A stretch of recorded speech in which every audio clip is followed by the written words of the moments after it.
If I told you the Bible never says God took a rib from Adam, would you believe me? That whole idea that men have one less rib than women because God snapped one out to make Eve comes from a mistranslation almost nobody ever questions. I know, I promised our next case would be, "Do not touch my anointed." That case is still coming, but while I was digging through the Genesis files, I found a mistranslation so massive, so influential, that I had to interrupt the schedule to show you. Because in the Hebrew text of Genesis, God never takes a rib from Adam. In fact, the word for rib doesn't appear in this story at all. Here's the version you've probably seen 100 times. God caused a deep sleep to fall upon Adam, and he took one of his ribs and made it into a woman. That's the story we preach, teach, paint, and joke about. But right there in the Hebrew is this word, Tsêlāḥ. And this word shows up over 40 times in the Hebrew Bible. Now here's the part that blows this story wide open. Out of all those times Tsêlāḥ appears on over 40 uses, do you know how many times it's translated as rib? 10, 20, 30? 1 time. Right here in Genesis 2. Everywhere else translators are perfectly happy to call it something else. So what does Tsêlāḥ actually mean? Watch what happens when we follow this word through Scripture.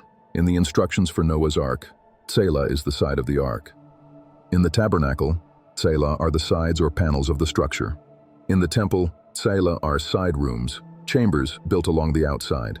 So if you asked an ancient Israelite about Tsêlāḥ, they wouldn't picture a little bone inside your chest. They'd picture the side of a building, the side of a box, a whole side, a half. So why, in the one story that shaped how we talk about men and women, did side suddenly become rib?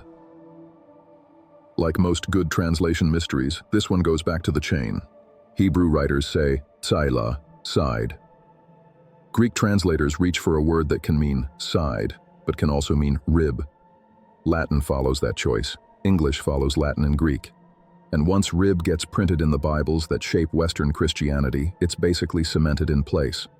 Tradition is powerful, even when the Hebrew keeps quietly whispering, side, side, side.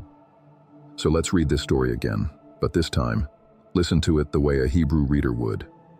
God caused a deep sleep to fall upon the human, and he took one of his sides and built it into a woman. That sounds less like God pulling out a spare part, and more like God taking one whole side of the human and forming it into a second person. Not a leftover piece, a full half. Now, does it really matter whether we say rib or side? Well, words shape imagination. Rib sounds like a small, almost disposable piece of Adam. It can quietly feed the idea that women are a side project, made from a tiny extra part of the man. But side. Side sounds like half of a whole, something structural, essential. It paints Eve not as a spare rib, but as the other side of the human, an equal counterpart drawn from his very being. For a passage that's trying to explain why a man and woman become one flesh, side makes a lot more sense than spare bone. And here's where this gets even more interesting. Just a few verses earlier, God says, "I will make for him a helper suitable for him." That phrase, helper suitable, is built on the Hebrew, ezer kenegdo. We're going to open a whole case file on that next time, but I'll give you a preview. Helper in Hebrew is used for God himself many times, and kenegdo means corresponding to, face with, not assistant. When you put ezer kenegdo together with Tsêlāḥ, you don't get a tiny helper made from a spare rib. You get a strong counterpart, formed from one side of the human, standing face to face with him. So, did Bible translators get it wrong? On the language level, Tsêlāḥ really does point to side. On the tradition level, they were following a long line of earlier choices. I don't think most translators sat in a room and said, "How can we downgrade women today?" They were just inheriting a decision that started a very long time ago. But once you see how Tsêlāḥ works across the Bible, it's hard to unsee that rib simply doesn't fit. So here's my question for you. If you were on a modern Bible translation committee today, would you keep the word rib, or would you change it to side? Tell me in the comments and let me know why.